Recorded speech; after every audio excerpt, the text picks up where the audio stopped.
Assalamualaikum warahmatullahi wabarakatuh.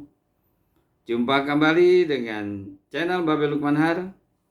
Sahabat di mana saja berada, semoga senantiasa diberikan kesehatan, diberikan kemudahan, kelancaran dalam segala ikhtiar-ikhtiarnya, sehingga mendapatkan keberkahan dalam segalanya. Amin, amin ya rabbal alamin.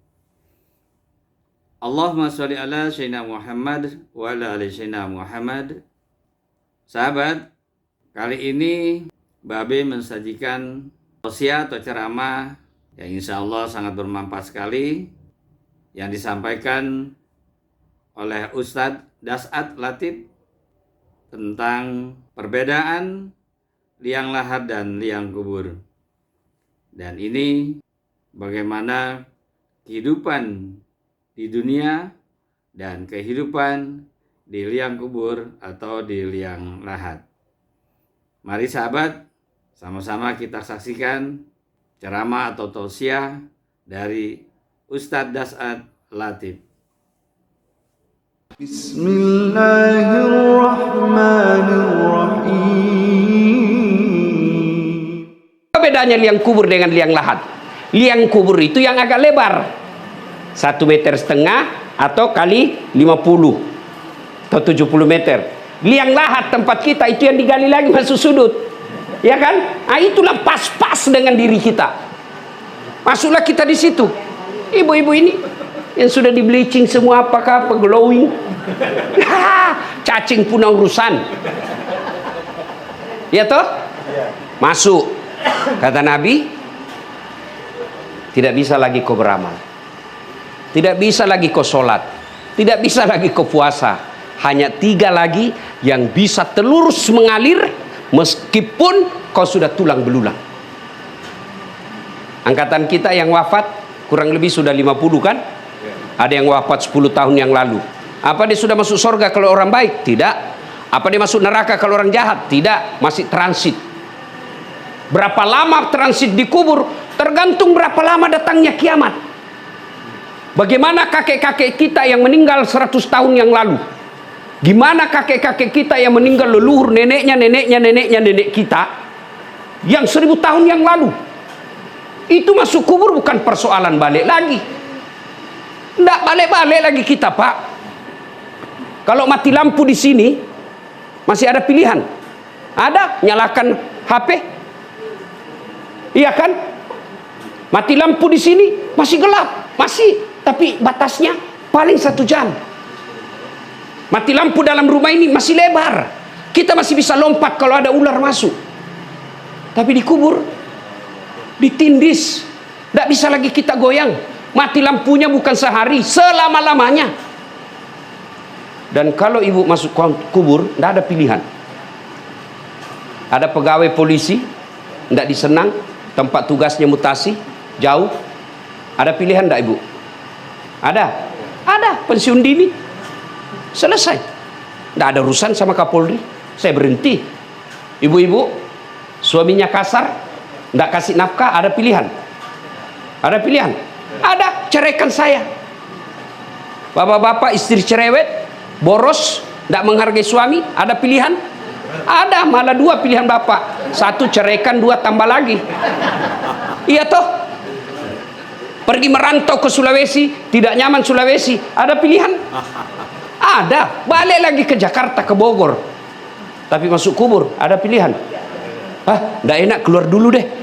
Ibu keluar, viral satu dunia. Pada saat itu kata Nabi, 3 saja yang bisa menolongmu. 1, Ibu Ratna. 1, anak yang soleh dan soleha. Anak hafal Quran. Anak hafal Quran, Pak, tidak mesti dari kandungannya Ibu Ratna, enggak. Kan sudah besar, sudah jadi polisi, sudah dewasa, enggak mungkin lagi bisa hafal Quran. Lalu bagaimana caranya supaya dapat pahala hafal Quran? Ini anak kita ini, Pak Puji, sama hukumnya di hadapan Allah, Bapak punya anak penghafal Quran. Tidak mesti dari rahim. Kalau harus dari rahim, gimana perempuan yang enggak menikah? Gimana bapak-bapak yang tidak punya keturunan? Berarti tidak punya harapan punya anak yang soleh. Punya anak yang soleh, soleha, itulah yang bisa menyelamatkan ibu ketika dikubur. Ibu-ibu, ketika masuk kubur ibu, ibu, siapa yang doakan ibu? Siapa? Suami. Kawin lagi bu. Jangan bawa bapak ini. Kalau bapak meninggal, siapa yang doakan? Teman. Coba aja lihat di grup WhatsApp. Orang meninggal, dia tidak kirim doa, dia cuma kirim stiker. Ya toh? Siapa yang doakan? Anak. Kirim stiker. Saya mau tanya ibu, ibu, bisa enggak jadi anggota DPR anaknya enggak pernah nyalek? Bisa enggak? Enggak bisa. Bapak-bapak bisa enggak jadi Kapolres anaknya tidak pernah daftar ke sekolah polisi? Enggak mungkin. Bisa enggak anak ibu jadi dokter enggak pernah kuliah fakultas kedokteran? Enggak mungkin. Tapi bisa enggak anak ibu soleh dan soleha meskipun enggak sekolah? Bisa. Bisa enggak anak bapak ibu soleh dan soleha meskipun dia tidak akpol? Bisa. Berarti menjadikan anak soleh dan soleha jauh lebih mudah daripada jadikan akpol. Cari muka kiri kanan, kadangkala sogo, ya kan? Sayang kita kalah sama setan. Kita lebih bangga kalau anak kita jadi polisi, jadi tentara, jadi dokter, jadi anggota DPR, meskipun kita tidak pernah lihat datang berjamaah di masjid. Usia senja ibu, yang kita harapkan anak kita, berapa banyak kita lihat sudah tua, siapa yang ngurus orang tuanya? Bukan anaknya. Siapa? Pembantunya. Siapa? Sopirnya. Orang miskin itu yang begitu. Mau kemana ini jabatan? Pasti ditinggal.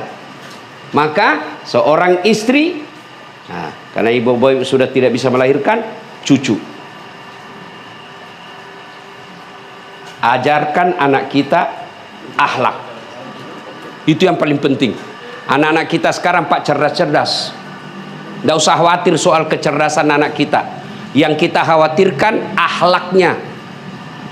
Oleh anak-anak kita, Pak Puji pasti masih ingat. Waktu kita kecil, jangankan bicara kasar sama orang tua. Natap aja wajahnya kita sudah dianggap kurang ajar.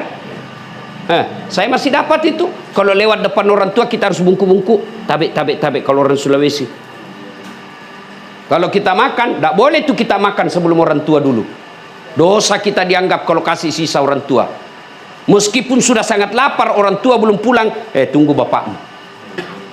Sekarang, hancur pak. Tinggal tulang-tulangnya disimpankan.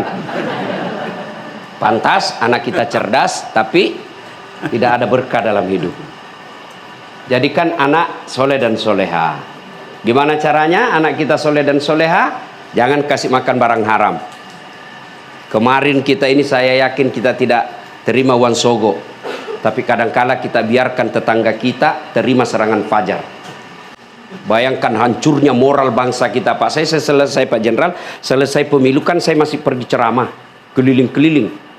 Itu bayangkan kalau serangan fajar dia ganti namanya Pak menjadi apa? Sedekah subuh. Astagfirullah. Sogok dia ganti namanya sedekah subuh. Jadi bukan elit aja yang rusak sekarang Pak. Bukan cuma elit kita yang hancur moralnya, rakyat kita juga hancur. Dan wajar kalau selalu makan barang haram anak kita, jangan pikir dia bisa sholat jamaah di masjid. Nggak. Kenapa? Yang membentuk darah dagingnya barang haram. Nah, ya. Yang kedua, jangan kasih makan uang haram. Yang ketiga, didik, kasih keteladanan. Jangan harap anak kita santun kalau ibu bapaknya kasar. Di depan anaknya bertengkar sama istrinya saling memaki. Jangan harap anak kita santun. Kasih contoh yang baik.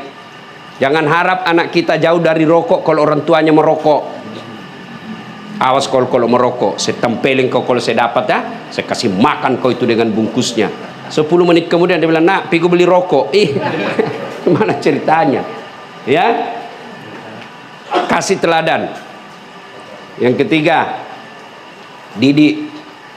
Ibu-ibu saya mau tanya, angkatan bapak ibu 82, ada ndak anaknya mati kelaparan? Yang bapak ibu tahu di tetangga ini ada ndak mati kelaparan? Ndak mungkin. Tapi yang mati karena narkoba pasti ada. Yang mati karena tawuran pasti ada. Itu berarti ibu ndak usah pikir ini. Itu Allah sudah jamin. tidak akan keluar dari rahim seorang manusia sebelum Allah sudah pastikan jaminan rezekinya. Tapi yang terlalu kita cemaskan, nanti kalau saya gimana anak saya, gimana rumahnya, gimana makannya. Kita tidak pikir gimana sholat anak saya. Demi Allah, Bu, demi Allah, begitu masuk kubur orang sudah lupa kita, Pak. Orang sudah lupa. Jangan masuk kubur masih hidup aja kita. Ini Pak Jenderal pernah punya komandan, punya ajudan, pernah punya pasukan. Jangankan meninggal, sekarang aja pasukannya sudah banyak yang lupa. Ya toh, pasti dilupa, Pak. Dan siapa yang bisa kita harapkan doa? Anak. Alangkah bahagianya anak kita 5 setiap sujud terakhirnya dalam sholatnya selalu berdoa, Allahumma gfirli wali walidayya warhamhuma kama rabbayani shaghira.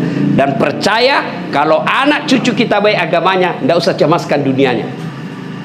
Tapi kalau dunia terus dia kejar, sengsara dunia apalagi akhirat.